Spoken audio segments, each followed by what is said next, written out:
welcome back to the Husky Women's Hoop Show. We have not recorded since the 21st of November. Much has changed a Wow. lot has happened for the Washington Huskies in that span since the November 21st game, because that was right after the win over Fresno State, if you'll remember that, lovely Fresno State.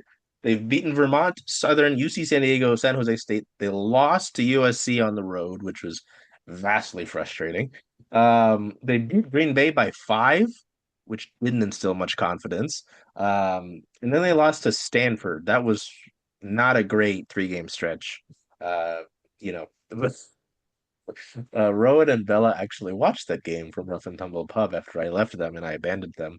Um, You and watched a I couple thought that game, minutes. I did. I watched that game and I thought they had it in control for 3 quarters. Yeah. They beat Pacific by 40 to take out their anger the next day.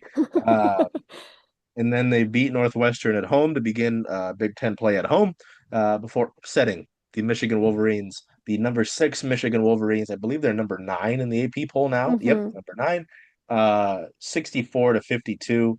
You can make arguments that Michigan, didn't play at their best. I would argue Washington also didn't play at their best. Um, which it was a great win. It I was thinking this down the stretch. I think all three of us texted this. You know, there was this stretch in the Michigan game where the Huskies just could not get the ball up the court for the life of them. And I think it was 3 or 4 consecutive turnovers in a row. And you think, oh shit, they're gonna do this thing again where they can't close out a game against a ranked opponent that they should win. It felt like the LSU game all over again. Michigan got within 6 points, and I thought, great, here comes the game winner. Like, here we go again. That wasn't the case because they decided to throw the Hail Mary to Samia Sellers, of all people, and she ended up coming down with it and getting fouled. So it was free throws for Savia. Washington walks away with it's a nice crowd, I might add. I was a little worried when it first started because there was a lot of maize and blue, and I was like, ugh. But the crowd filled out pretty well for a solid crowd that day. I was really happy with that for the first of the year. So, still a lot of tests ahead for Washington. Michigan State's not any slouch. They're number 15 in the country. They'll They present jumped, they jumped, I'm a fire. AP poll nerd. They jumped 9 spots this week, Oh, which was the wow. highest of any. I mean, a lot of teams went like 7 spots, 5 spots. It was really crazy, but 9 spots for Michigan State. They And they also snapped. surpassed Michigan. Sorry, this is my stats. They also, Nerd. Michigan, I believe, when right before the Michigan Washington game, Michigan was leading the Big Ten in points per game, and now Michigan State has moved into the number Oh, one spot by zero point 0.4 points. They now average 89.7 points per game. So just thought I'd add that in there. nerd. I Sorry, am. who said that? Well, I don't my think we not would so all be cool doing a stat. basketball podcast if we We weren't weren't nerds. nerds. I Yeah, think that's so fair. Michigan Oh. State snapped Illinois' 11 game win streak with that victory. So, yeah, they'll present challenges for you, but yeah, this is fun, guys. I mean, I know when we got towards the end of the season last year, right, and we were making our case, will Washington make the tournament? I realize it had its flaws, but I was so adamant, you'll remember this, that the close games, the teams that they should have beaten, which should have is a big whatever, who cares, right? But UCLA, USC, LSU, so many games that Washington was in.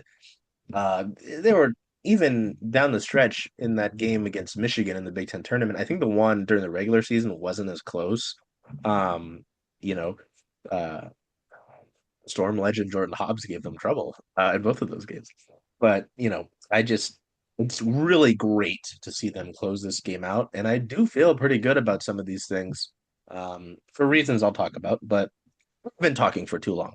Um, yeah, I guess since Bella is in Florida, we'll go down to you since you're in the southernmost part of the state. State? Country. State. Um, the state is all big, one big state. Yeah, where are you at with Washington right now, Bella? Because I know, we all kind of have we all want to see them improve on things, right? And the Michigan game is great, but obviously there were some things that they did not do very well in that game. So just from where we last talked with, late November, or if you just want to talk about on the season, where are you at with this Husky squad under Tina Langley? And then obviously we'll go to Road Dog in Colorado. Yeah, well, one, I'm in Tampa, not that far south in Florida. I would have to be in the Keys to be the furthest south, but that's just because I'm going to be a turd. The I furthest don't know. south of us three, Yes, because I'm in Florida, and Florida is I south. said The it. furthest southern state, but okay. And it keeps being like 65 degrees, and everyone in my family is like, oh my God, it's so cold. I need like a puffer jacket. And I'm like, what is wrong with you? What is wrong with you? Anyway, I don't remember what I was thinking in November. I barely remember what I was thinking yesterday. Um, Let me see where I can start. I feel like I have to start with the press break at the end of the Michigan game because, you know, we know I love Savia Sellers with all of my heart. I think it was like 3 turnovers in a row for her, which is actually very unusual for her. I feel like normally she is quite good in the press break. But at the same time, it wasn't just her. Like it was like the whole team did not know what they were supposed to be doing for the press break, even when I think Tina had called a timeout before one of them. It was just like, what is happening here? And so that the late game execution does continue to concern me a little bit. That being said, I think they're finally getting to a point. I mean, Savia sort of was, I don't want to say a non factor for a lot of the Michigan game, but didn't play a lot for the first half because of foul trouble. Really came up big fourth quarter when Avery went out for a little bit. Um, so I don't want to say she was a non-factor, but I do think the biggest thing is sort of getting Elodine, Avery Howell, and Savia Sellers sort of all going at the same time.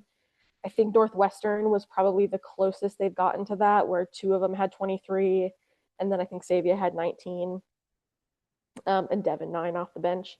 Just have to mention that for you, Charles. And so but I do think like we're seeing, because like part of the problem in the USC game was that Savia had like 20 points and then no one else was in double digits. Like it was just, you could not, Savia's had multiple 30-point games this season, but when she's had those games, they haven't necessarily had the other players step up quite enough.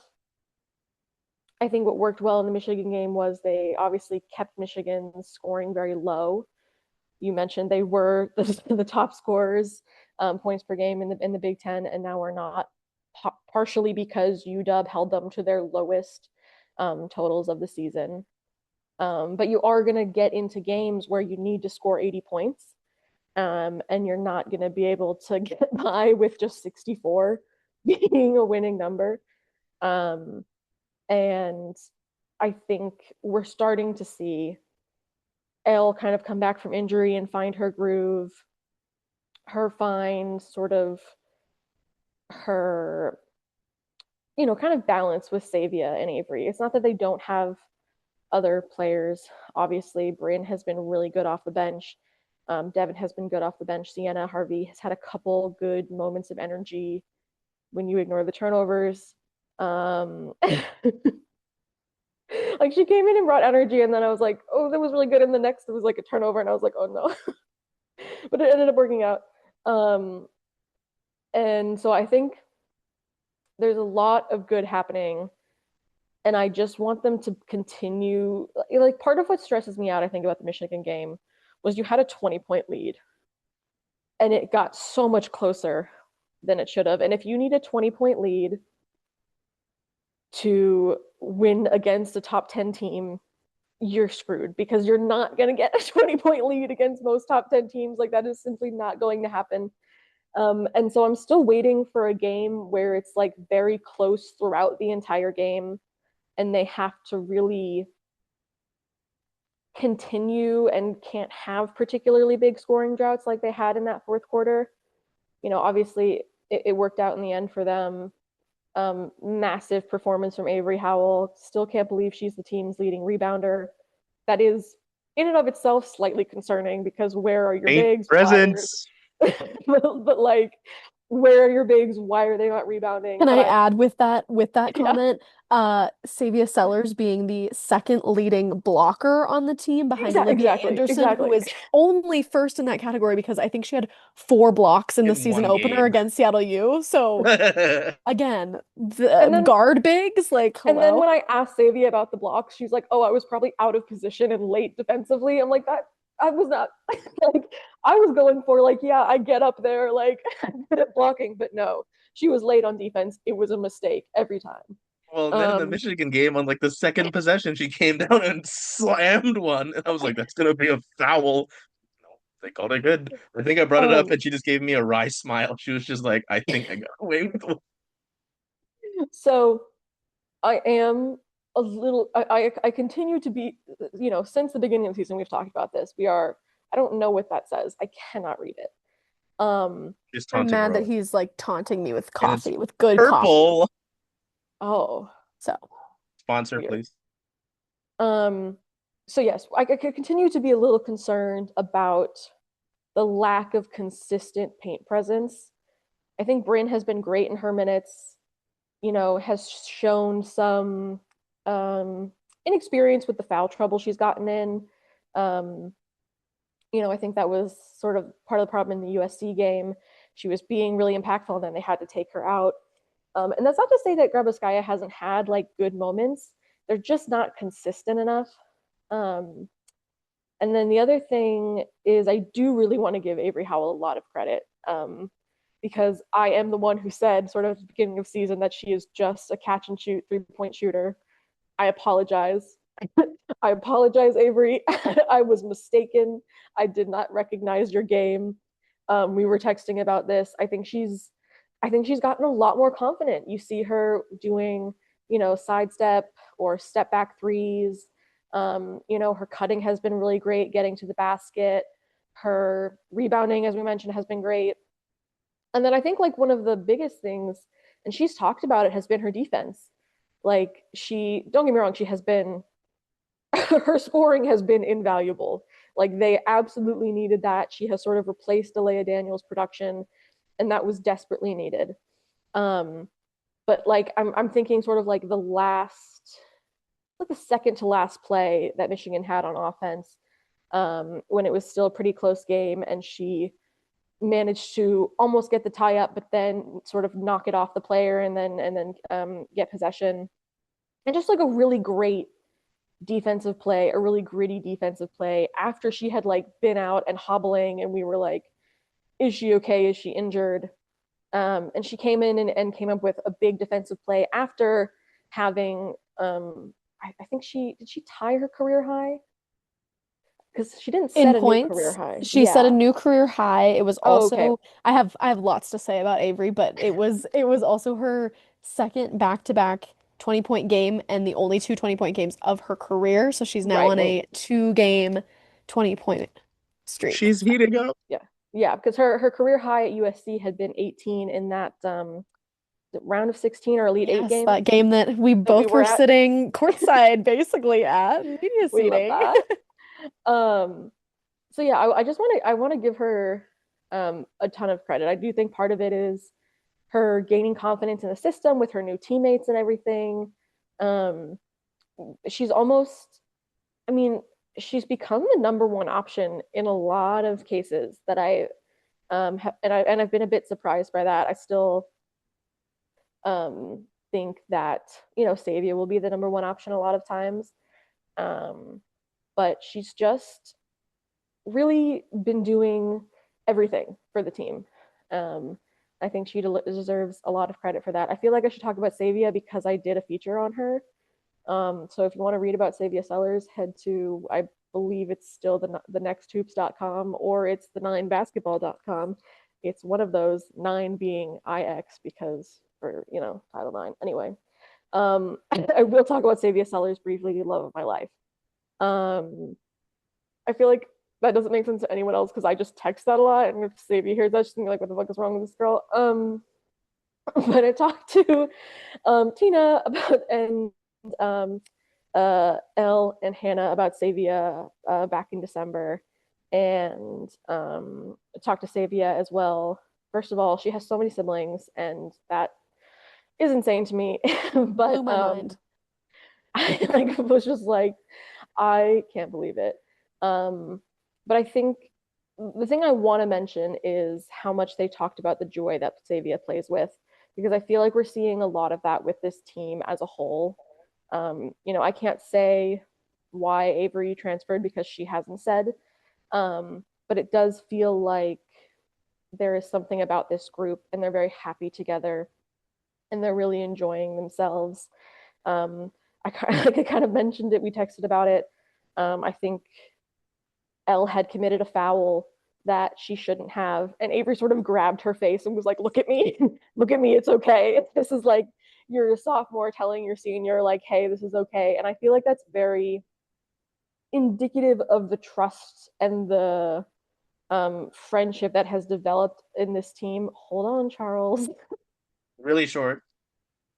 She doesn't feel like a sophomore. Like, She doesn't just feel like a sophomore at all. No. not at Like all. it feels like she has That's it. immediately stepped up to be a leader. It's the same way that like Savia hasn't felt like a young player in Hmm. a while in the way that she steps up. Um, Savia has been a lot more of a leader this year as well. But so I just think that the what we're really seeing is a lot of those relationships that were, you know, probably built starting in whenever their summer workout started, um, really benefit this team because it feels like in those hard moments, in the oh shit, I shouldn't have committed that foul moments, they are staying together, they are helping each other, they are communicating. And I think that we've talked about it. The power of friendship is a powerful thing. If it can get the Mariners all the way almost to a World Series, then it can get it can Do get we have a UW. big dumper on this team? I mean, I don't think that's appropriate. Okay, I have an answer to that. I won't say it. If we And can get the Yukon Huskies to a national championship, the other Huskies can harness it exactly, too. No, no, come on. UConn, get out of here. they did talk about the power They of talked about friendship that last year. I quite a don't bit. care. They It's have on their championship recruits rings. of the So, ass. so I either way, I think we're seeing a lot of that come together in addition to all of the basketball stuff that we've talked about and that they have worked on and is also obviously very important. But I think what we're seeing is those relationships come together on the court and make a difference. Because I think if Avery is confident her teammates are confident in her, that helps her confidence. That can mhm. probably have be partially attributed to why she's doing so well and she feels so confident taking on a bigger role, all this stuff. So I think that's just really great to see, and especially this. It's not exactly early in the season, but it is early in the season. So I do feel like I can say it's great to see those sort of relationships be that strong this early in the season. And now I'll go to Rowan. I mean, I think for the first thing, going off of your kind of friendship comment, I think that that also is like I would largely attribute that to that core group of seniors that in Ella Dean, Shayla Gilmer, Hannah Steins, and why am I blanking right now? Is Chloe Tegan? not a senior? I'm missing someone. Tegan. Tegan Brown, thank you. Right. Yeah. Yeah, and like that group of four, I know Bella and I at least talked about it. And it can't be a Husky Women's Hoops podcast without mentioning someone's TikTok.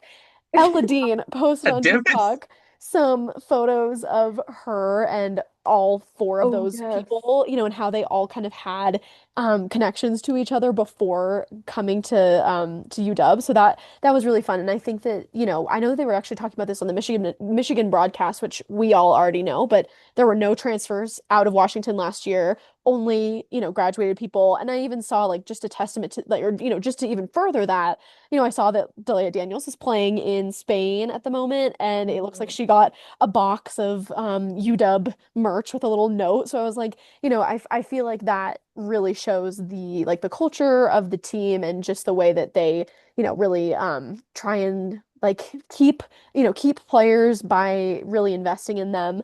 So Um, I will say Sandy Whitcomb has got the same one in oh, the yes, past you're years. so right. And she Yes. went to the school a long Yes, a time long ago. time ago. I will say my only something about that. I know I texted this a few months ago that I was watching a Big Ten football game and there was a Big Ten sports ad that was featuring Kelsey Plum, and that just felt so wrong to me. Right, right. So And yet she's another still wearing person. Las Vegas gear in it too, and clearly Yes. filming in the Las Vegas practice facility. So, anyways, I think my big thing was Avery. Avery Howell. I am currently working on a recap slash takeaways for circlingseattlesports.com that will be done soon. I've had a lot going on this weekend, but I feel like it's kind of morphed into an Avery Howell feature, if I'm being completely honest. I need to write more, but just to give a little preview. Yeah, I mean, she has really, it feels like completely revamped her offense. I feel like I watched a lot of USC last year. Like Bella and I were saying, were there for the regionals, where USC was. And, I felt like at the beginning of the season, I think we all talked about this preseason that, having a Hannah Steins even, we'll start with her, Ella Dean, Savia Sellers, you have guards that can shoot. And when Avery first transferred, I was kind of like, huh, like this is interesting. Yeah, she's a sole three-point shooter. What's going to happen with this? And I felt like that is kind of how Tina was utilizing her at the beginning of the season. You can see, her three-point attempts have slowly gone down a bit as the season has gone on, if I'm remembering that correctly. Yeah, but they're not Um, low by any means. She's no, no, no, still no. attempting Yes, plenty okay, of here we them. go. Yeah, they're definitely not low, but like there's a stretch here of 4 games where she has seven, eight, eight, 9 attempts. And in the last game when she had her season high, season high in or career high in points with 20 or wait, why is this all weird? Oh, excuse me. Her career high was against Northwestern. Yesterday 23 she and was then one 22. away Okay. from her Yes. from her career high. That's And what I thought. yes, and both of those, like I said before, are her two only 20-point games of her career have been last game and the game before. So she's on a 2-game 20-point streak. But with that, she only attempted three threes in the game against Michigan, which, if you would have seen a almost career high for her last season, you would have been like, oh, I'm sure she had, an almost career high in mainly threes. So I think that's a really interesting stat. She was 6 for 9 against Northwestern, which, but so she is still attempting a lot. But I've been really, really impressed with how different her playing style looks and how well it's working for her. She has already surpassed two different stats in just 14 games at Washington versus 35 games at USC. She has already attempted 52-point field goals this season, when last season she attempted 47 the entire season. She also, like Bella said, is leading the Huskies in rebounds by over 50 rebounds, if I'm doing my math correctly. I've not been to school in a second. So she has surpassed, and that has surpassed her total number of rebounds in 35 games last year. And I liked on the broadcast, they asked her about that after the game, about her rebounding, and she just said, for me, it's all effort and it's all energy. And like you were saying, I think that confidence and that effort and energy comes from, being in a system that seems to be working really well for her. I also really I'd love to ask, now that we're talking about it, I'd love to ask Tina Langley a little bit more about this. Just feeling like, she has been maybe encouraging Avery to drive to the basket a bit more. Most of her points were in the paint, against Michigan, which you basically never would have seen from her last year. And so I'm really curious if, that one is something that was kind of a conscious thing, or if it was something that, I guess I appreciate, that Tina, if it was something that she maybe recruited Avery thinking that she was going to help them in their 3-point percentage, which they didn't really need help in. I think it's a really good sign that she is seeing that this other thing is working well for Avery and allowing her to continue doing that. I think there are a lot of coaches that are like, this is what you're here for. We don't have much wiggle room with this. And so I think that that is, again, really helpful for your confidence to be like, this is working well and my coach believes in me. So anyways, I think that she has really proven herself. I know she was number 25 in ESPN's like top 25 most impactful transfers preseason, and I'd be really interested to see how that changed because I think that her stats have just improved, and I think we see a lot of transfers that, it kind of can go either way. So I think that so far on both ends, it's been a really great transfer. On both ends or on both sides, both for Howell and for the team. Um, I think specifically with the Michigan game, yeah, I mean, last season we talked about it all the time that they were getting really close to winning these games and they just couldn't. UCLA, USC, LSU, it just like kept going, and we've seen that this season as well. Green Bay was honestly very lucky that they pulled off that last minute, win. And I think when you're looking at, Green Bay as a mid-major, I guess you could say UW has a little bit more experience. Not that it's been gone well on their end every time.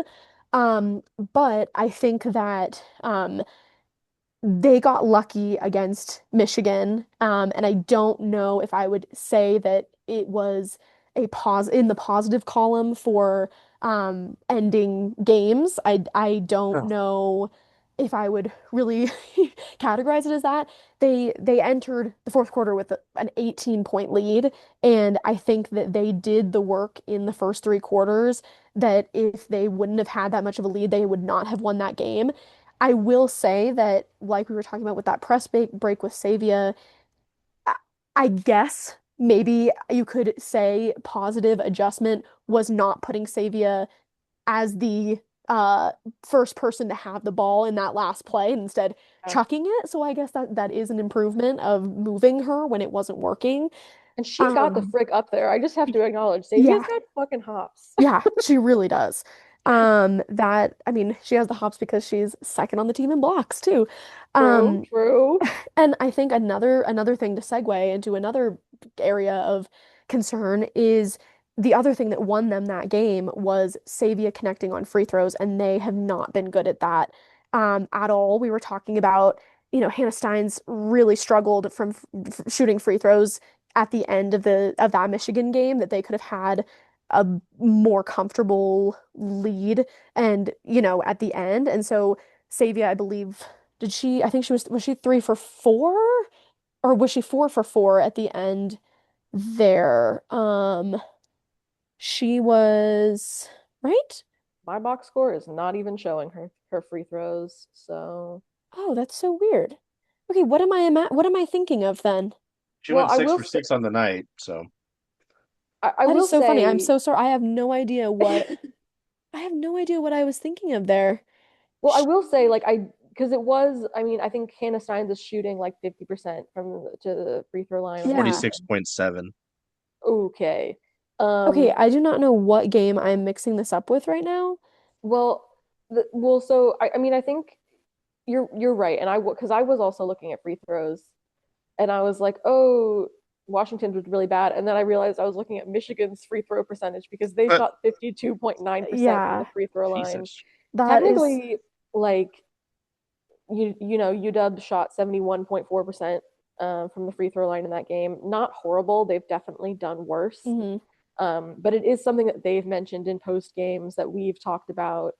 Um, I mean, because certainly it was Savia hitting free throws, but I think it was also a couple. There was a 3 point shot in there that was a big one as well. That was, if I'm remembering correctly, was a great move from Hannah to get an open shot for Savia when Savia hadn't hit one in the game. Okay, Um, I am now, yeah, okay. So she was two. Okay, sorry. My stats look really weird, but I just went back in the play-by-play and she had two free throws at the end yeah, of the game, that put them up. 62, 63. And I guess my point with that was that they had been struggling. They had been struggling in free throws. Yeah, Hannah was struggling shooting free throws, and not that it necessarily was like a 2 point game and Savia made those two free throws, but it Mhm. is very important for her to make those when they have not been making them in late game situations. I think that that's what was so like Yeah. striking about it was like, oh, Hannah was not doing well with that end game pressure, and Savia, Yeah. I you think know, all of Hannah's 6 free throws came in that fourth quarter, and she mhm. missed 4 of them. Yeah. And those were all of UW's free throw misses in that quarter. I believe all of the makes were from or no, six Okay, of the makes were from Savia, then 2 were Hannah's. I'm very confused because it says on the stat that Savia was 2 for 2 from free throw, but then in the play-by-play, which I remember, it says that she shot one free throw to get them to 60 points, two to get them to 61, and then three to get them to 60, uh, three, and then four to get them to 64. The So ESPN box score has Xavier at 6 for 6 from Yeah, free I throw. also see 6 for 6. that's okay. Well, Basketball Reference has her at 2 for 2. Basketball references on some shit. So anyways, oh, here. Okay, that's so weird. It just refreshed. Okay, anyways, um, my point is, great. 6 for 6 from free throw is very important. And I think that that is something that will be very helpful in late game execution as they move forward. So, And it was very much like clutch Savia play, mhm, right? Like that's what kind of what I was talking about. Like in the fourth quarter, Avery had went down for a little bit. Like someone needed to step up. It took her a few minutes, but Savia did step up with the mhm, points that they needed, got those free throws. Like she hit a big 3 point shot. And I feel like she just sort of ignoring the press break before the press break situation.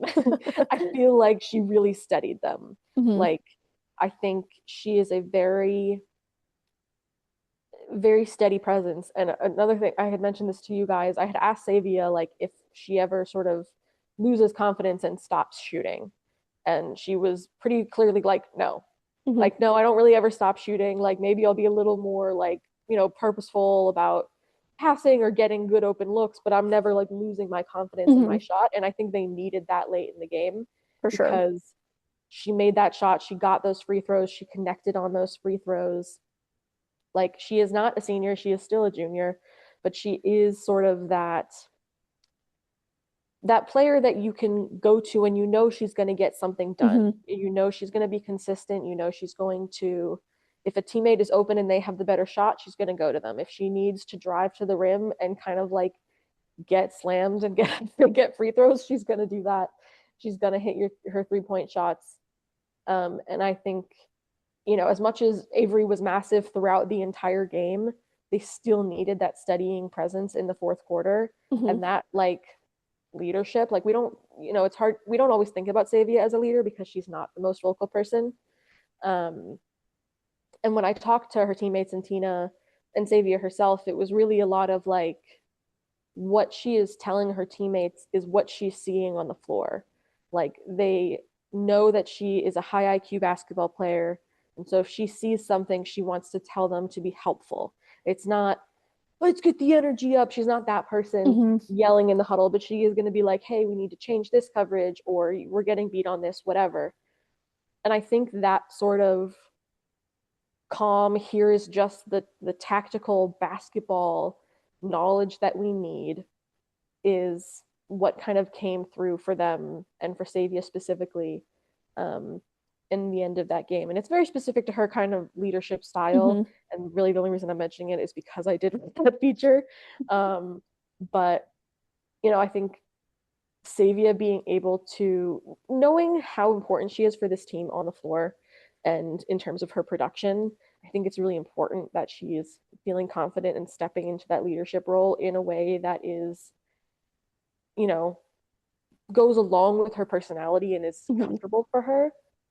I Um, also think it speaks like those last few minutes speak to her work ethic and her mhm, leadership because it's like, so you have these turnovers in these last few mhm. minutes, but it's that confidence that she has to go and then knock down those four straight free throws really speaks to the way that she is. She's not going to be like, oh, I just turned the ball over. She is very committed. And also same thing, another thing I was going to mention, she played, significantly less minutes. And I think, did she have 6 minutes? She played 6 minutes in the first half. Yeah, And something like that. she, was still the second leading scorer. And I just feel like that is Savia Sellers. Like it does not matter if she Mhm. has, if she has turnovers, if she doesn't play very much, she's still going to be Yeah. either the leading scorer or the second. The other thing I was gonna say, my only other thing that you brought, like you talked about briefly, but Yulia Grabovskaya, we've seen a lot of things from her, like post wise. We've seen some good games. I believe that her season high is 20 right now. Is that Really? or Points? sorry, I was looking at Bryn McGoy. Excuse me. And my basketball reference I is don't my remember what's it called? Julia No, scoring Yulia, 20 I points. believe her um I'm low key would be surprised if it's Yulia's double digit if it's double digits. Yulia, I believe that she has at least one double digit game this season. It was He had 10 10 or against Green 14 Bay. points. She had 14 points in the second game against Montana. Bryn's season high was 20, but it's still relevant. With Mhm. the post, I think we texted about it that Yulia's shot selection was very interesting. I think there were multiple times that I looked up and she has the ball back to the basket and the basket's wide open, or she, maybe like I think that I remember someone passing down and she's, on the block and she just dribbles out or Yeah. passes out. So I think that she's someone that needs a little bit of a confidence boost. And I think we Mm, talked about this being a little bit worried about her ability to play in conference games and be the go-to post in conference games because we've seen her, her two double-digit games were against Montana and Green Bay. Montana, does not have a great post presence, period. And so I think that going into conference or as we're in conference play now, we're seeing that as kind of a little bit of a weakness point for her. It's really interesting because I feel like there's been a couple times where we've like Bryn and Yulia are a little bit opposite because I feel like there's been a couple times we've talked about Bryn and we're like, there may be too many people in front of you for you to go up for that shot. Whereas with Yulia, we're like, there's nobody in front of you. Why are you not going up for that shot? And it seems like she's not particularly comfortable with her back to the basket shooting, and she would much rather throw the ball out, dribble out. And She's she also not has, super confident being a distance from the basket, even if she's facing the basket, being a certain yeah, distance that she needs to dribble. I think you can tell that she's really apprehensive anytime she needs to dribble to get to the basket. yeah, like there is sort of like one very specific area very close to the basket where when she is facing towards the basket, that she is comfortable taking a shot. And I do want to give her credit. She's had some good assists on the season. I do think that because we had talked about that one of the biggest things with Delia, as much as she was a great scorer, she was also a great facilitator. And I do think that Yulia has filled in a decent amount in that area. But there are also times where we really need to see her be more aggressive because she is wide open and she has the size and she has the strength and she has great opportunities. She's been like, by no means has she been sort of like a weak spot in the roster, right? Like she has done what she is supposed to do. She is very clearly, a very typical post, right? She's not a Delia. She's not like Bryn, but she can give really important minutes, but I think she can be more impactful. there's more And there. I'm not sure, you know, I'm not sure if that really just like is the limit of her ability and her skill, or if it is a confidence thing. Because I don't want to say it's the limit to her ability or her skill, but maybe it is. Maybe like she and the coaches have decided like this is what you do and what you can do. I don't know. She is a was she a fourth year or fifth year? Either way, she's a senior. Um, I believe and so fourth. We tried to do this math. yeah, so Um, like she Math is is hard. like sort of at the end of her her college basketball career. At this point, they may kind of Oh, know the extent of what she can do. But with the positions she gets in, it feels like if you can just get her confident enough to turn around and take those shots, that's at least a couple more points per game, right? Um, and then, like I said, sometimes Bryn, I'm like, I love the confidence, but that is so clearly a freshman move because what are you doing? There are three people in front of you. oh, But she sorry. was like, pivoting 7 times, and I'm like, okay, go ahead, go for it. Um, I I think it's a confidence thing with Yulia. I mean, it's I want to go back to the communication side of things you mentioned with Savia, because she didn't mention that in the post game. I promise there's a bridge to Yulia here. I know I just went from Yulia to Savia. Savia did say she felt like there was more talking in this game, that Michigan game than other ones, what I think is important. It's always fascinating to me. The two things in the winter I see the most are hockey and basketball. So but you can hear how much teams are talking, right? And that's always so interesting to me. Who talks more? Is that relative to success? And I do think part of the um, boost in defense, because it was one of the games, I think Rowan, no, I think Bella sent a screenshot of the Big Ten Network like defensive Yes, stats and how yes, good yes. Washington was. And Bella was like, I'm kind of surprised at this. And I wasn't, just because they've drilled us to death talking about their defense and pressers. Very And I was true. like, you better be doing it if you're talking to me about it again and again and again. So I do think that is something that they improved upon. And I do think some of that is Yulia, because I remember asking Tina, I think it was in a weekly presser, about it, and You she mean talked the about how one weekly presser? the one that we've done, yes, and I wrote down a thing about Avery driving here so that if we get one of those, or if it's relevant to a game, I can ask for Rowan. Road dog. I think that was something that Tina Hey, mentioned. T Dog, I got a question from Road T Dog. Dog, Road dog got something for you. I'm just gonna put her on the I'll be like, phone. It's just gonna be who? Rowan on FaceTime. They'll say, Yeah, hey, no, T-Dog. dog, from dog to dog. No, the that was something that Tina mentioned about Yulia's first phone call with her, was how well spoken she was, something like that. I do think it's a confidence thing, because like seeing her approach the paint. She could be in the mid range and she's just getting to the paint, and it's like these cartoon movies where it is like the protagonist trying to face their fear and they just freeze. And I'm like, no, you are bigger than everybody on the court. Like, you are bigger than every Michigan player on the court right now. You are at least going to draw a foul. Like, please put the thing up. The 1-3 ended up working. I forgot which kick out it was. I think it was the Steins one late. There was one, the Coppinger one, she kicked it Can't out in the third, remember. and I I was was gonna say like, that's bad. Coppinger. Yeah, that one, as much as I believe in Evan Coppinger, I did not like that one. I was like, big dog, just go to the hoop. Um, yeah, no, it's interesting to me to see this. And I think Bella used the word stabilizing with Savia. I was going to use that word about Avery, because we all know what Savia can do. I mean, we know the player she is.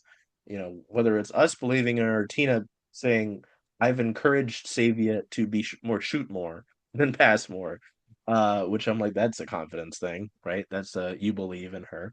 But I will say, hold I do have a follow-up on that because uh, ask I did ask Tina about uh, this very specifically. Because you had sent me the thing and her talking about Savia being more of a score first point guard.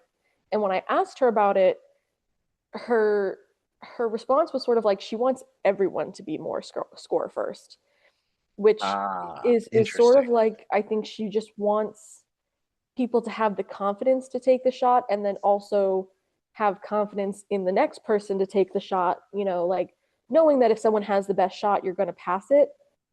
But like, because I asked her, because I was curious, like, if you want Savia to be more score first, does that mean you want more point guard duties from Hannah? And she was like, no, that's not really what I was talking about. Like, I want everyone, it's like a score first mentality for the whole team, which is not to Interesting. say like they don't want assists, they still want assists. But I think I think, I don't remember if it was last year or the year before, but there was times when there was overpassing, right? Yep. Like there was Yep. too many passes and everyone was sort of afraid to take the shot.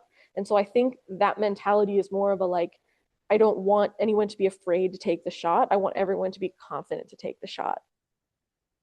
Hmm. It is interesting. I mean, I don't know how much it is relative to assists, but their pace percentage in terms of college is really bad. They're like in the 19th percentile for pace. So that is Oh, I don't like that. that's Um, surprising. that's what CBB Analytics I says. I thought that I was going to, that was my other comment. I thought that their ball movement, the passing and cutting was like amazing, I'd say in the first three Mhm. quarters. Like, I mean, it is I'd it agree is a with lot that. to look at the breakdown of the four quarters. I think, let's see, they were four for no, they were 2 for 8 in the fourth quarter, and then they attempted 12, 14, and Oh, 13 in the first three quarters. And yeah, I mean, I think I wrote down that they didn't get they didn't make anything, even free throw, field goal, until Oh yeah, they didn't score for five several minutes. Yeah, minutes. I Yeah. think half the first half of the fourth quarter. Um, and yeah, I mean, I think that I wouldn't say that was necessarily because the ball movement was different. I just think for some reason they also said on the broadcast, which I agree with, for some reason it seemed like they had a hard time monitoring the shot clock in the fourth quarter Yeah. specifically. And that uh, just was so bizarre. It was like, yeah, they didn't attempt very much because they just seemed to like not realize that the shot Well, clock was winding down. it was hard to tell if they were truly trying to just use as much of the shot clock as possible Yeah. because they had that big lead, or if or because I do think that they, to some I extent, think that that's definitely they were part of it told, for hey, sure. use as much, you have an Yes. 18-point lead, use as much of the shot clock as possible. Hmm. But then that became too many shot clock violations, Hmm. not enough shot clock awareness. Like, yes, use the whole shot clock, but still get a shot off. Exactly. Like, you don't need Exactly. to shoot when the clock is at 1. You can shoot Mm, when it's at 5 and you've still used most of the shot clock. yes. One more thought. I'll have to I cut that out. I remember maybe like I'm thinking of like Sue Bird, Tanisha Wright. For some reason, I think of them getting to the 11-second mark. I don't know which Storm coach this was under. I should know this, but I feel like 11 seconds on the shot clock, they'd be like, "Great, let's go. You need a basket." Like that's the amount of time that they felt comfortable wasting, and that number's always in my Oh, head. And it felt like in the fourth quarter, UW got down to like 4 seconds, and they're like, what do we Yeah. do?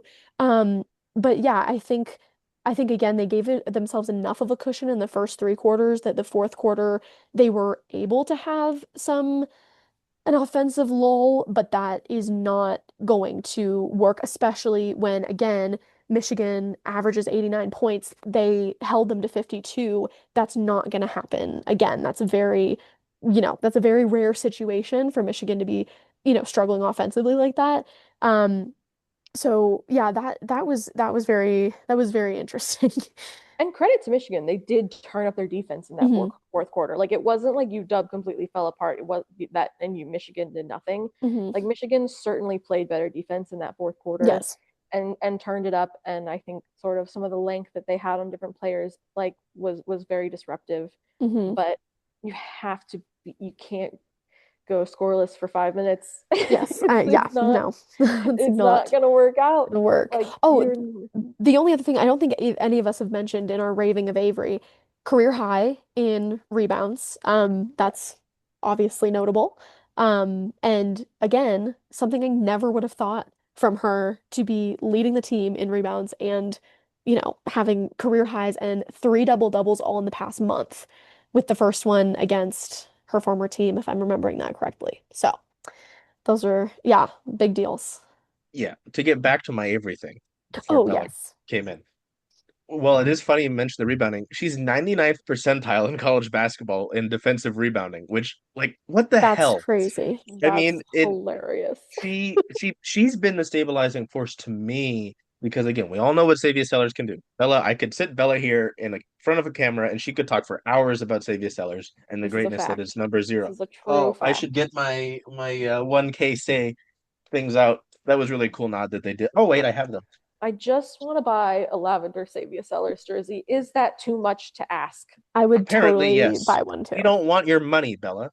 Take my money. I don't have very much of it, but I will spend it on a lavender They Sabia already Sellers took jersey. all of my tuition money, they're gonna take more. And yours too, that's right. They did take my tuition money, Everyone yes. but me. Yeah. The honorary dog. I We'll am the get So you an sorry honorary that you honorary dog. didn't diploma. graduate from UW like the rest of us. Don't know what to Yes. tell you. You just suck. Yeah, I just get these for Damn. free actually. They're purple. No, I like wish I we could get know free what coffee Savia for can going to do. UW. And like with Elle out with whatever it was that she was dealing with injury wise and kind of only recently getting back into the form that we're used to, the player that El Ladine can be, who has stepped up? It's Avery Owl. And so Hmm. yeah, with Mhm. Rowan bringing up the impact transfers, big dog, you're gonna have to re fucking do that list. She's Hmm. got to be. I would argue a lot higher in Yeah, terms for of sure. relative importance to team. Like if we go to the true value of most valuable, like to use most valuable player, which in a lot of leagues has deteriorated to different things. Like value wise, where's Washington without Avery Howell? Tell me, it's Hmm. not good. I can tell you Right. that. So, yeah, Avery carried the lull because what? Savy only played 6 minutes in the first half of this game against Hmm. Michigan.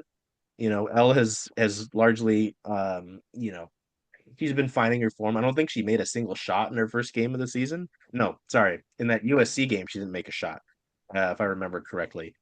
Um, but She's also been it's shooting less. Hmm. interesting. Okay, I didn't know that. Aside from that Um, one game, I want to say the Stanford game. I feel like she shot a right. decent. Actually, maybe she didn't shoot that much against Stanford. I just feel But like we've been like seeing her shoot a little less. which is interesting. And I wonder how much of that is, we mentioned confidence with Yulia. I wonder how much of that Right. might be confidence with her. You know what I mean? And coming back Yeah. from it. So, that you haven't, yes, Hannah Stein's numbers, shooting wise, have gone down across the board from field goal percentage to 3-point percentage to free throw percentage. Rowan was going down the play by play, and it was the back to back. They fouled Hannah. She made one of the two, and then they fouled her again, and she Hmm. missed both. And I Both. said, "Oh no! Like this is really bad." So it's She it's had a really team been high 5 assists, interesting. though. Yeah, no, and that's the thing. Elle told us last year in a presser, she's like, Hannah can do a lot of things, and she can, Yeah. which it's just tough because I don't think we have seen. I'm gonna do the optimistic thing that I do on every show. We haven't seen this Washington squad at full force yet, No. No, like certainly not. which I think is encouraging. Hmm. Uh, I will talk about the guards because we've gotten questions about it. I do think that Devin Coppinger, of course, I'm going to say that, and Tegan Brown, and Hannah Steins, of course, give you more. Even Sienna Harvey, even if it can be inefficient at times and somewhat erratic, it feels like. You just Yeah. know the possessions are going to be interesting when 35 has got the basketball. I just think they bring more than some of your other options right now.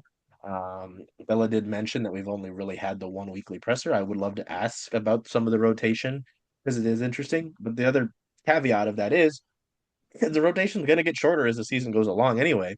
So, we did see moments from, rarely moments from Nina Kane, but we did get some Olivia Anderson moments early. Some Kayla Gilmer. I just don't think we'll see that the rest of the season unless they do get into an advantageous situation.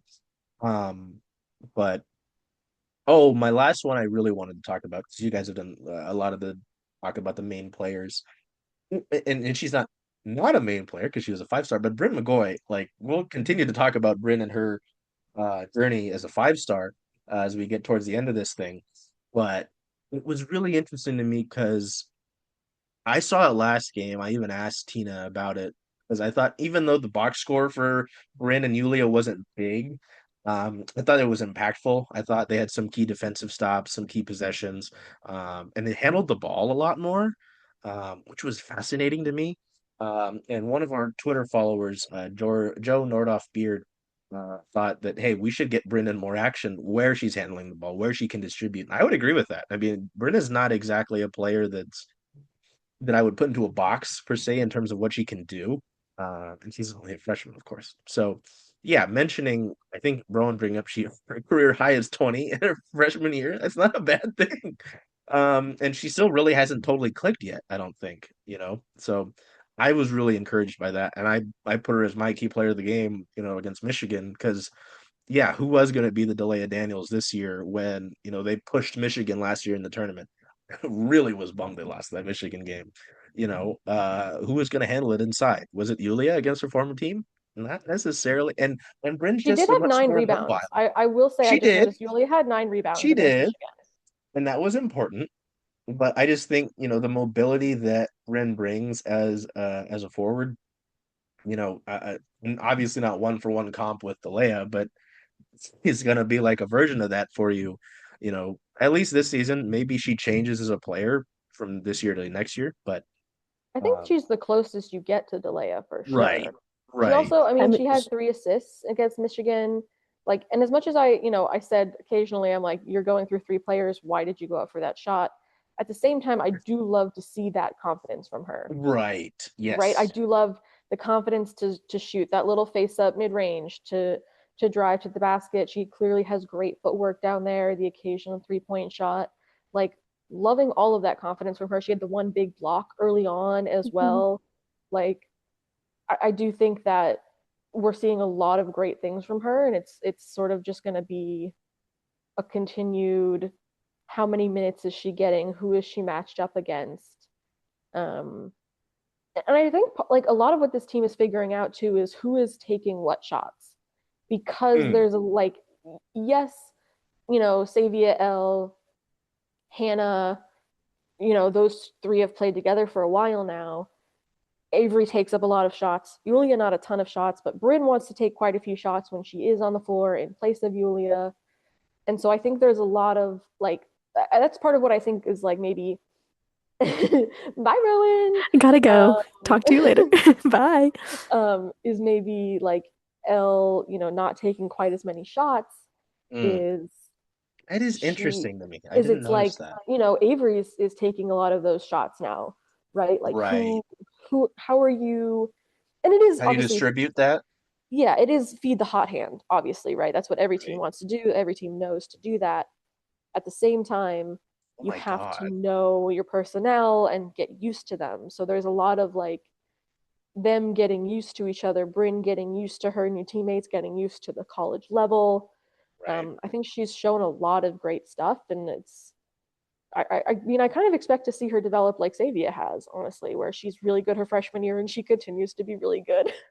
Take a big leap. It's it's interesting with the hot hand point you mentioned because I'm just again looking at the different analytics on Brent. I mean, not Brent, Avery. Mm. Avery is 98 percentile in true shooting. Like it is nutty. No, she's How, she's been fantastic. yeah, no, and I mean that's got to be mentioned. You know, And you can see the confidence she has when she is shooting those shots. oh, Like 100%. like Like, genuinely, I think the shots early in the season were like she is stationary, she is ready to catch and shoot. And now you are seeing her, dribble around a screen, do whatever, and take a shot that, you see the best players take and take it mm, confidently and hit it. Like she's been fantastic. it is Like I so think we crazy that all she's just a sophomore. like I don't know how much of it is the system, how much of it is, personal things having changed. Mm, Like I truly do not know why it has been such a drastic difference from her freshman year.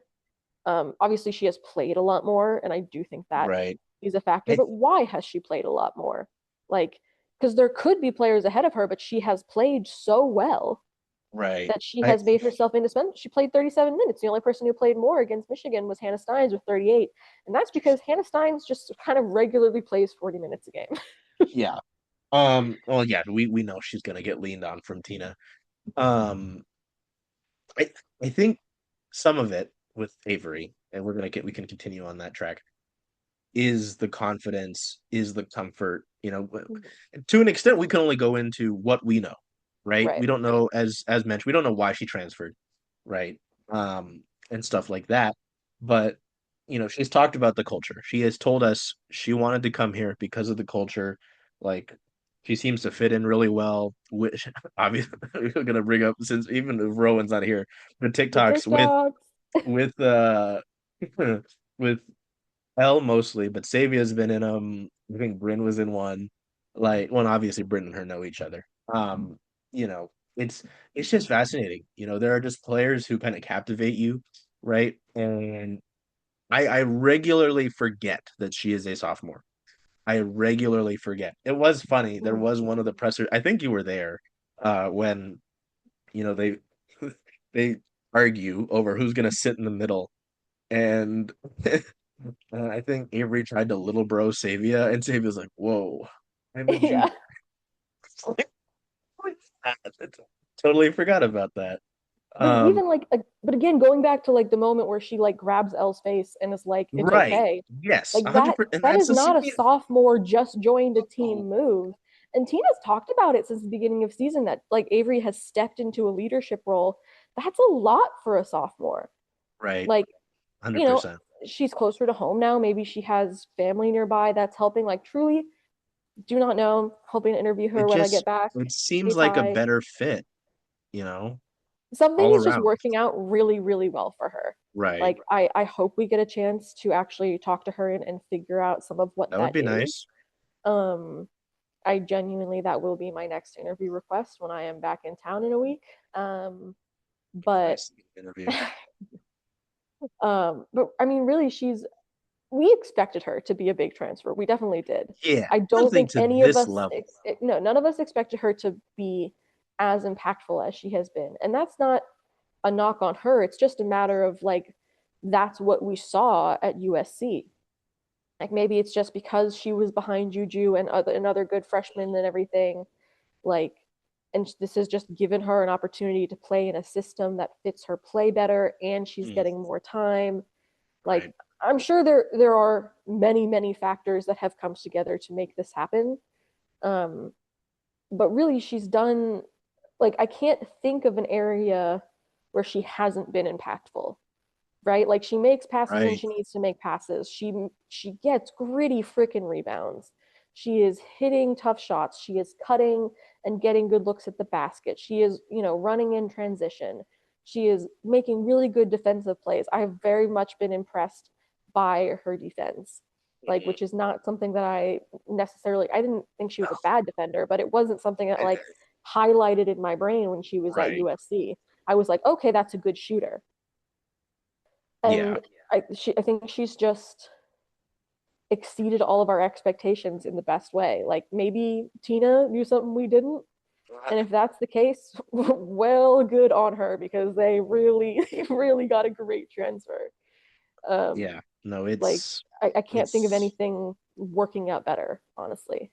well, and it's a testament to to the culture that Langley's built. Mm, Savia and Elle and Delea talked about it last year with us, right? And you were obviously there before last year, so maybe you remember them talking about it more then too. But that's when you think about if I need to sit with somebody and give them spark notes of this team, of this program currently, right? You have to talk about the culture. And yeah. that's why I remember asking Tina after the last game. I said, "Hey, how proud are you of this group?" Because she always talks about the women and the women on that roster and the group and how close they are, right? We all see it, whether it's Mm. online or how they interact with each other, you know. And she had a good quote about that as well. So it's yeah, yeah, because I mean, without that, if they're not as close as Avery come here, I don't know. I don't think that's a guarantee. I'll talk while you're doing it. Um, Oh, yeah, you're gonna do that while I Google Twitter? Wait, Google Twitter. Google, Twitter. Yeah, you're great. Washington education. When I go to Um, UW, guys, you Google uh, Twitter with me. yeah, well, I guess, I know Rowan's not here, but obviously we have a lot to talk about. We got to do what we can with a different time. It is, I still have so much, like I talked to about this towards the end of the season last year, right? And then obviously after they lost to Columbia in the tournament, but like even like unless something bad happens in the off season where Savia decides to leave, right? We're Um, not putting that in the universe. they said if something bad happens, your senior class is Yulia, which it will be tough to lose another post. L, Shayla, Keegan, and Hannah. So it's a lot of guards, but obviously you bring in a good amount of guards anyway. Um, and they have done well in recruiting guards in the past, right? Mhm. In even before she decided to change commitments, they had Bryn Martin listed, and I got to check out. I don't even remember where Bryn Martin went. Yeah. I think it was Ohio State, and I don't know if she's playing over there. I mean, that feels like a tough place to crack. But so I do think they can recruit there. But my point is, and it's not to, rag on everybody else, but you're gonna have some key players coming back in Savia, in Avery, in Chloe Briggs, in Devin Coppinger, and obviously Sienna, Bryn. We'll see what we get out of Daniela McLean. And you've got Nina Kane. So you've got two players there. You got two more forwards to bring along who are getting little to no action in McLean and Kane. Maybe Bryn is more of your five, or if you're gonna play her there as a stretch five almost. Um, Mhm. like very encouraged at the state of the program because it's not just like you've sold out and this is going to be oh wow, oh well, okay. Sorry. Oh wow. I pulled up Bryn Martin game log, and she did score 21 points, but it was against Niagara, which I did not know was a college. So, I will her say, like, this will be the off season where they've lost the most players in a while right, because of but all of the seniors right, and the most contributors, right? Like last year, you lose Delia and Brenna Delia, McDonald, Eke, and right? Brenna. So like you lost three posts, yes, but the only one who significantly played was Delia. Delia. Like Um, this, you have to replace I 30 think to L's 40 going to be minutes the a big one. game in Hannah Steins. You have to replace the production of Elle Right, Levine, a really important bench presence in Tegan Brown. Like even when her right. minutes aren't necessarily there, like she has still been She was the first player off the bench consistent this bench last depth. game. Like she is your consistent bench depth, Yeah, right? she Like was the she first is player off the bench against Michigan. right. So like it is the most they will have to replace. And I don't know how much we know about. Oh well, they have a Maya Garcia coming in, but that's the only signing I know of Right. for the next year. For next season. So Right.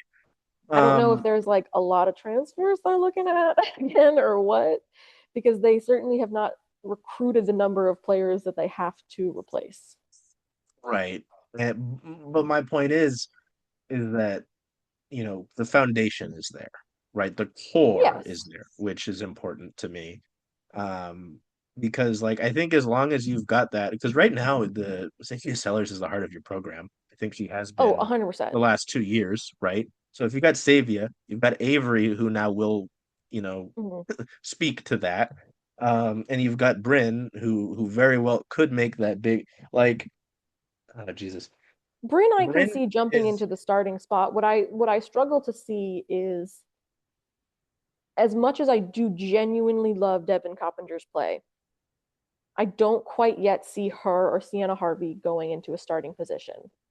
right, Like like who they takes the Steins role, right, or who right? even takes the third guard role if somehow you end up with two posts, which has not been what this program has done in recent years, No. right? Like so if you have Savia and Avery, right? That's locked in, assuming no one leaves. But then and Savia, you can say she's your point guard. There's no problem with that. But then Right. who is your third guard?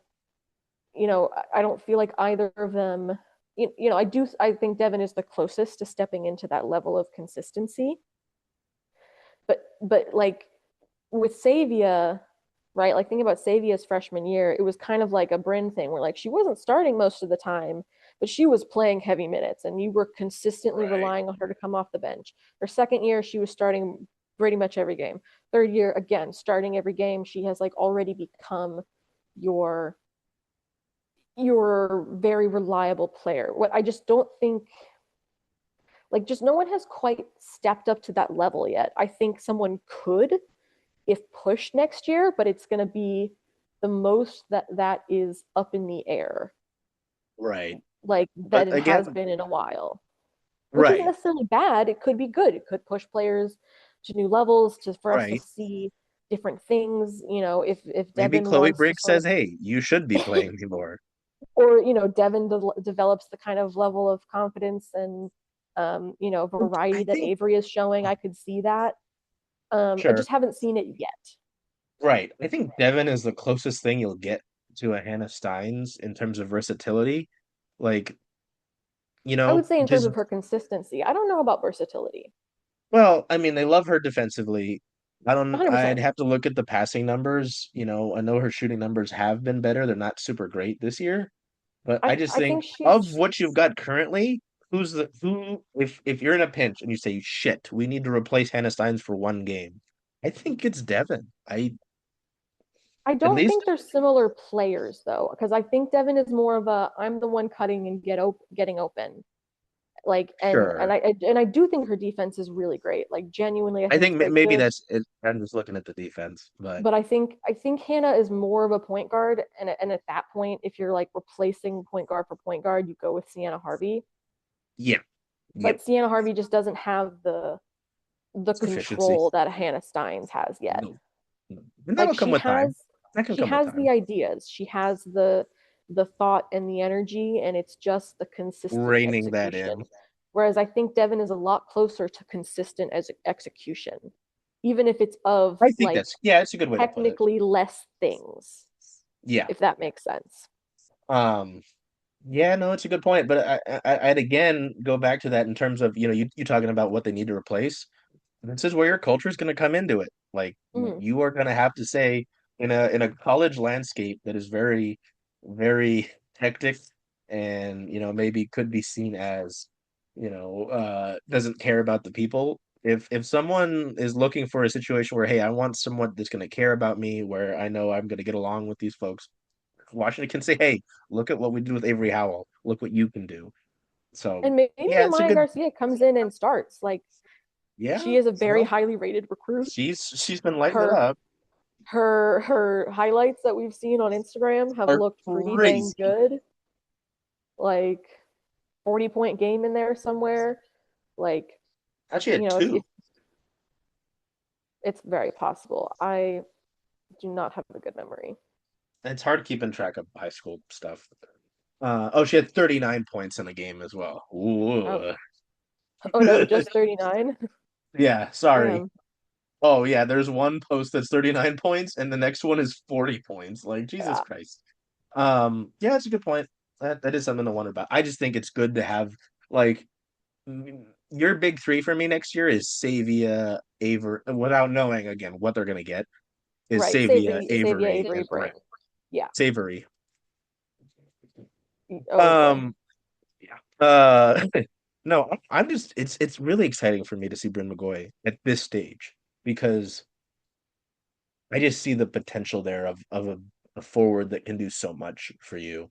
And she's already doing, as it was mentioned, with the amount of minutes that she's playing, she's already doing a ton for you, you know? It's the same way I felt watching Savia her first year. Different position, Right. obviously, but every time she's But on the seeing floor, what you is can there, see that right, impact. You can see the right. potential that is there and that, grows every single game. Like I think what we will see with Bryn, like we saw with Savia her freshman year, like because I think Savia, like the last game or two of her freshman year, managed to snag a starting spot.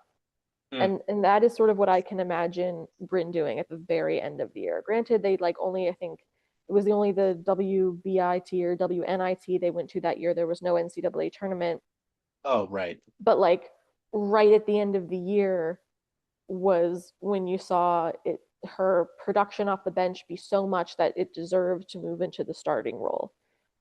And I do think that Bryn will continue to develop and maybe Julia continues to be the starter the whole season, but either way, I think Bryn will continue to develop. We've seen it every game, and I think with sports, it's the playing time, right? Like it is just Right.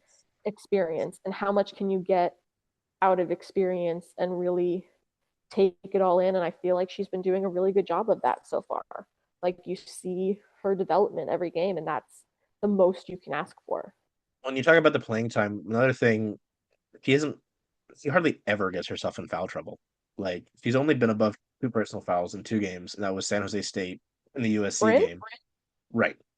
right? But it was sort of like the USC game was like the biggest one when they needed her the most. Right, which is unfortunate. But again, you talk about keeping her on the floor. Like Because that Yeah. was something that Savia dealt with last year was the foul trouble, where it was like, Yes. hey, we were talking about it. Um, oops. Uh, yeah, no. So that is interesting to me. It's not like she's not making enough. Like she's not making a ton of mistakes where it's like I have to bench you. I have to Right. put you on the bench to have like the turnover numbers have never gone over two. They only reach one really, if Hmm. anything. It's just this is a player that does a lot of things well for you, but it is nowhere near a finished product. Right. Uh, it's very exciting. I like Yeah, having and things it's to look finding her forward way in to. the system, in the college Right. level. And I Like, will there's say, so much to adjust to. like you mentioned not knowing if we'll see Yulia or you mentioned seeing maybe Yulia continue as the starter throughout the season. I will say, I obviously it won't be a situation like Delia last year where Delia takes over as the five.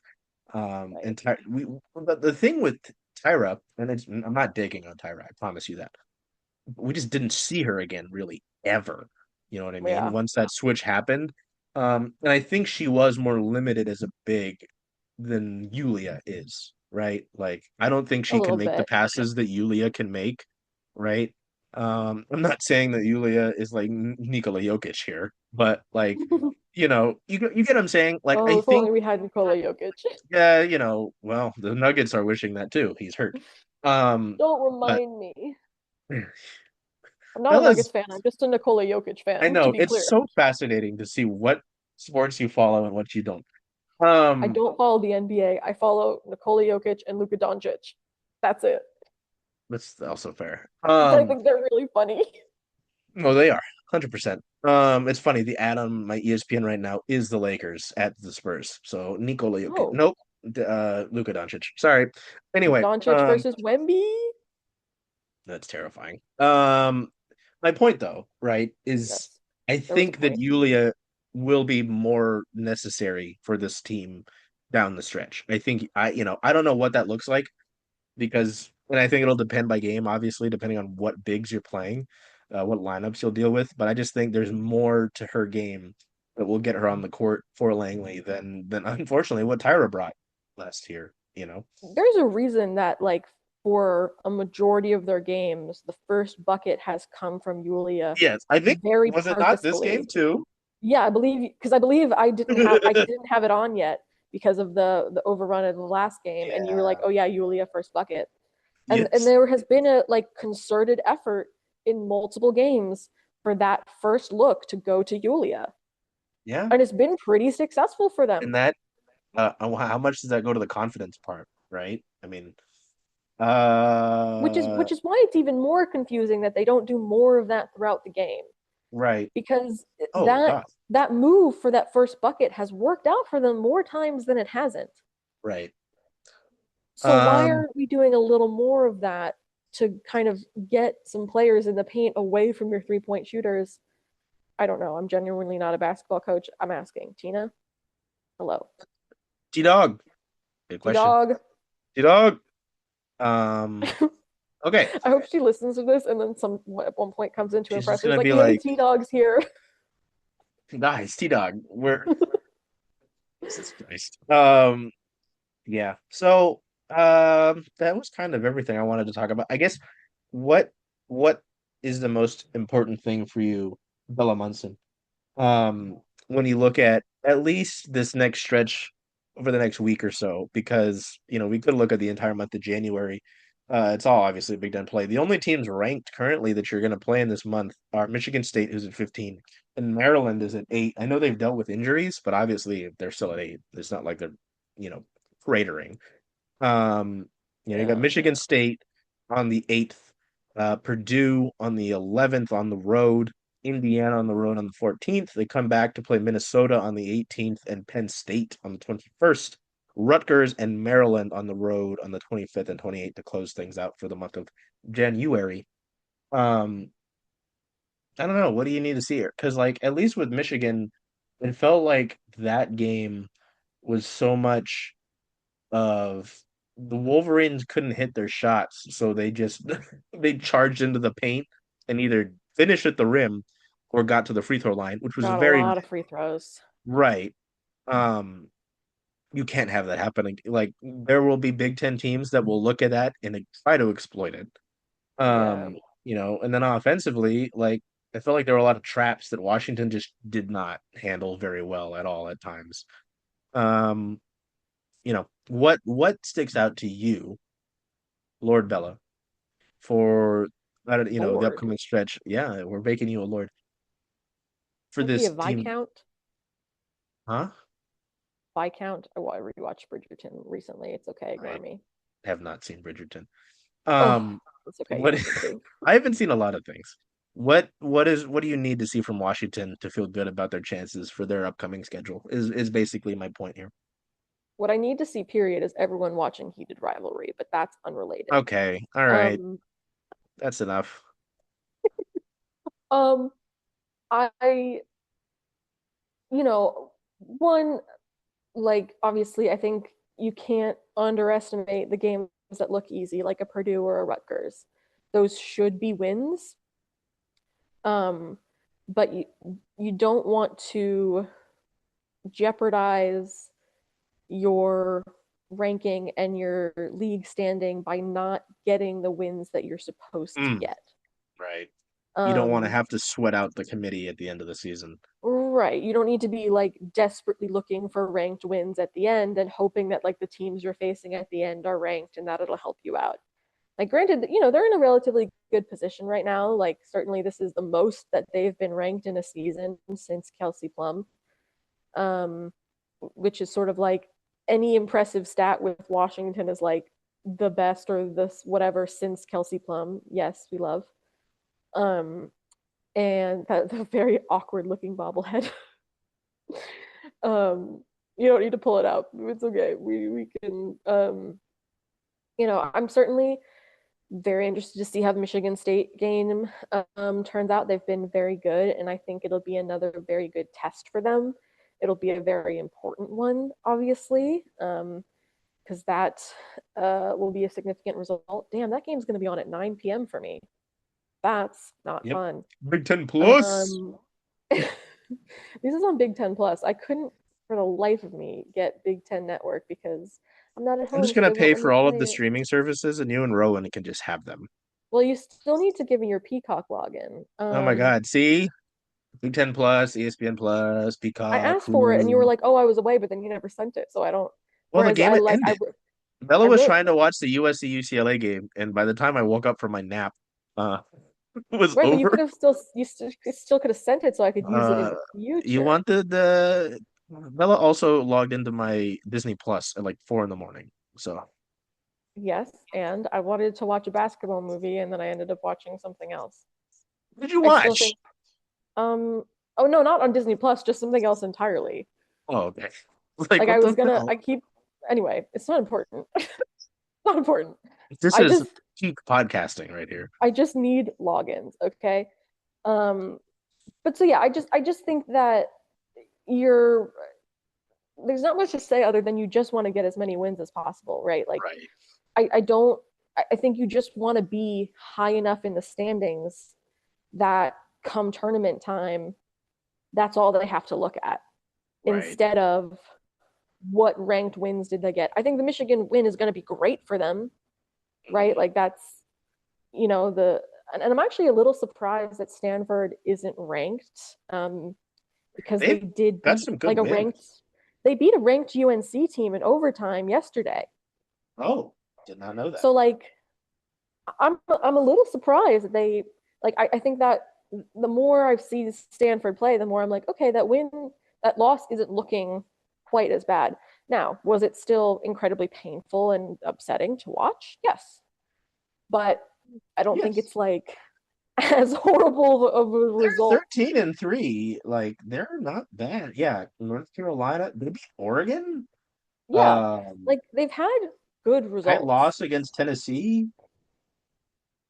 Yeah, I don't know why they're not ranked. That's So huh. like I'm a little surprised by that. And I think the Big Ten has a lot of teams that will sort of ebb in and out of like the last five of the AP poll and not being in the AP poll. Like Mm. teams that are kind of on the edge, and you they just need to find a level of consistency. All teams get upset. Like that is a part of the game, but I think the more you can avoid those upsets, the better. you Right. know, I don't exactly know what the key to that is. If it's just, you know, coming with your best. I don't think this team is getting ahead of themselves and being like, oh, we're so great we can beat, like Right. we don't have to try hard. So I'm not really worried about that so much. Um, Although I do think their away games will be interesting.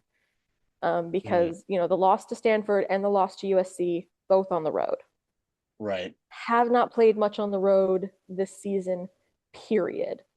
So Maryland you're on the road. facing um, Iowa on the road. So just in January you have Purdue, Indiana, Rutgers, Maryland, all on the road. Right.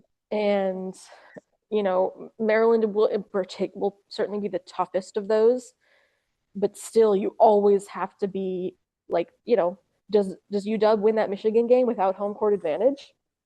I don't know. Do they even win the Northwestern game without home court advantage? That was closer than it should have been at times. Um, so I think them getting comfortable on the road and getting road wins is going, because remember, road wins was again kind of what got them in the tournament at the end there. Like those Mm, ranked wins at the end were road wins, right. but they have not been consistent about road wins. No. And home court advantage hasn't always come through for them, but I do think that particularly because they've played so little on the road this season, how those road games go, again, particularly against like a Rutgers and Indiana, Purdue, games that feel like they maybe should be wins, are you getting that win even though it's on the road? So I think I'm looking at the road games a little closer than I'm looking at the home games. Yeah. I Um, mean, but even obviously I'll be looking at the home games eventually. looking So um looking past the excuse me, the month of January, the big road games right now that stick out to me are Iowa and UCLA. And then of course you've like, is Oregon just not that good this year? Like they're unranked. no, I would say Oregon is better than we expected them to be. Interesting. Okay. They've had Um, some their losses, like they've had some very close losses. because they Um, barely lost to Michigan, right? I think they yeah, I lost in think that double was, overtime. yeah, double overtime. Yeah. Okay. I remember watching that game actually. And it's always just Um, such a big rivalry game that I of think like course. Well, then you've both got the teams home get and up away. for it a little bit more. And I wouldn't even like ignore the Wisconsin game. Like Yeah, they were interesting to me. I didn't know how to feel about them. certainly Iowa will be one of the toughest ones along with Maryland. Yeah, he'll be Um, looking to overcome that bizarre loss last year where they decided to make every shot ever. that one So was weird. that was that was rough Frustrating. because it was such a, or where was it, the Indiana game? I think it was to both Indiana and Iowa. I know it was Because the it was like Iowa Yarden game where they Garzone were. had like 39 points for Indiana, and now she's at Maryland. Oh, Jesus. I think Yarden Garzone scored a career high for Indiana against us last year. They lost by Um, 3 to Indiana. yeah, Oh, no, I don't want to look at their schedule. Show me the box score. Iowa, yeah, they lost by 24 to Iowa. Um, yeah, mm, mm, Iowa mm, was mm, rough, mm. but Oh Indiana yeah, I remember Garzone's being, 35. Yep. yeah, and because I remember Indiana being rough because it Oof. was so close. 13 for 18, 8 for 10 Yes. from three. Everybody Yes. else really didn't do anything offensively besides Sydney Parrish, which I'm not surprised about. Yeah. And they had Um, like a half decent look for a game tying three at the end and it missed, unfortunately. So that one kind of killed me.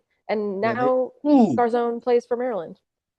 Well, yeah, no, that's the reason why is because And we Indiana. also lost to Maryland, no? Because that was when Kaylin Michael had, again, like 35 or 40 points, a Oh, career right. high. The Because it was Iowa multiple game, though, games in the a Iowa row that the, game, the, the opposition came and their leading scorer scored a career high. right. The Iowa game, they shot 72% from the field, 69% from three. That's why that game was so fucking Yeah, frustrating. yeah, Um, no, I that don't one want to was. look up Sydney Parrish. God damn it. Who did you say? Maryland? Pretty sure they Yeah, lost it. Maryland Schmeichel had Yeah, a lot of points. 81-73. Yeah. Schmeichel 36, 36. Oh, that's right, because there's another Sellers. Yes.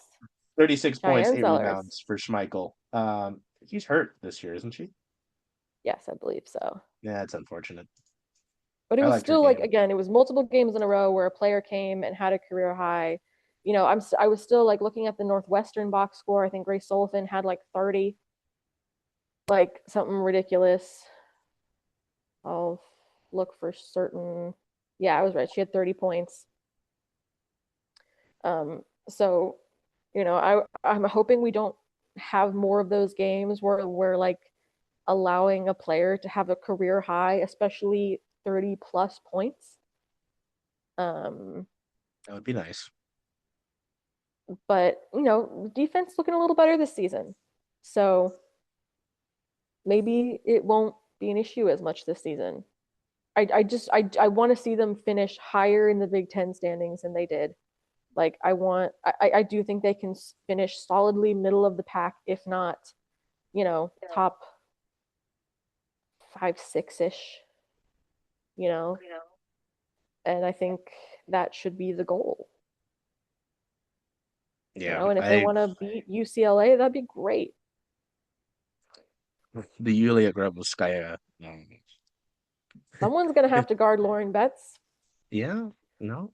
Um, so or several someones. Jesus, God, that was a lot of basketball talk. Um, yeah, no, at the end of the day, this is a lot of fun. It's great to these are good problems to have, right? It's not like this Yes. is a program that we're sitting here and they're trying to reconfigure, and you're just hoping you'll get Watch Washington women's basketball. You will have fun. Or tickets are if you're cheaper really and invested like they're us, you'll kind of be miserable they're part of the time, but it is mostly fun. they're better than the men's team. I don't watch the So men's team. We know this. I know I wasn't saying it to you. I All was I saying know it is that their generally. coach is named Danny Sprinkle, and I think that's great. Sprinkle! He's fun. I just He's think good that fun. like at some point they should just have a lot of sprinkles, like sprinkled donuts or just like little packs of sprinkles. I just think there's something they could do with that. I think it's a missed marketing opportunity. They had him pass out pizza at a game. Like that Yeah, makes that sense. was pretty weird. He just like walked into the stands and started giving people pizza. Like have them give out sprinkled donuts. People love donuts. I Well, don't what do understand. college do you think college kids would rather have pizza or donuts? I think it depends on the time of the game. It was a night game. Yeah, I still kind of would rather have a donut, Okay. but I just kind of want a donut. Now I'm hungry. Okay. Well, yeah. Anything you want to add at all about about this program um before we wrap this episode up? For once, I don't think so. I think I said a lot of things. Yes, you have. This is true. Right. Well, yeah, we'll figure out when we're gonna do this again. Um, yeah, Bella is in Florida. Um, and Rowan's got her obligations as well. But obviously, it does feel like the Michigan State game is one we might need to talk about. So either way, with how it goes, right? So we will see when we will get this out again. But we continue to be the only podcast on this program that is solely dedicated to this program. So yeah, I'll see you next time. Take care of yourselves. Be well. Do what you can to make today a great day. Maybe have some sprinkles, according to how Bella wants it. Hey, Charles. Hey, Jen. Hey, how about them Huskies? Ooh, purple and gold, baby. Yeah. When are you going to watch all those away games, though? All those away games. There are a lot of them, and I was hoping to come to Rough and Tumble because this is the home of Circling Saddle Sports. If that's okay with you. I think that's a great idea. Hope to see you all here.